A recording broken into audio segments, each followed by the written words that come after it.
रोजचे प्रतिबिंब दिनांक 17 सप्टेंबर. भीतीपासून मुक्तता.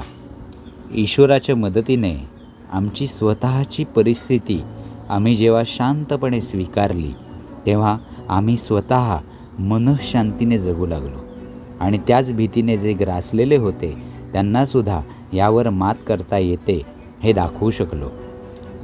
गरजांपासून मुक्ती मिळवण्यापेक्षा भीतीपासून मिळवायची मुक्ती अधिक महत्त्वाची आहे हे आम्हाला समजले. 12 पायऱ्या व 12 रूढी, पान 122 इंग्रजी. मद्यपान चालू असताना माझ्या जीवनात भौतिक सुखाच्या कल्पनेने बरीच वर्षे राज्य केले होते. माझ्याकडे असलेल्या भौतिक सुखाच्या गोष्टी मला आनंदी ठेवतील असा माझा विश्वास होता. तरीही त्या गोष्टी मिळाल्यावर दिवाळे वाजल्याची भावना मला जाणवली. जेव्हा सुरुवातीला मी एमध्ये आलो तेव्हा जीवन जगण्याच्या नवीन मार्गाबद्दल मला समजले. जसा मी इतरांवर निष्ठा ठेवायला शिकलो तसा माझ्यापेक्षा श्रेष्ठतर अशा शक्तीवर माझा विश्वास बसायला सुरुवात झाली. स्वतःच्या गुलामगिरीतून श्रद्धेने माझी सुटका केली.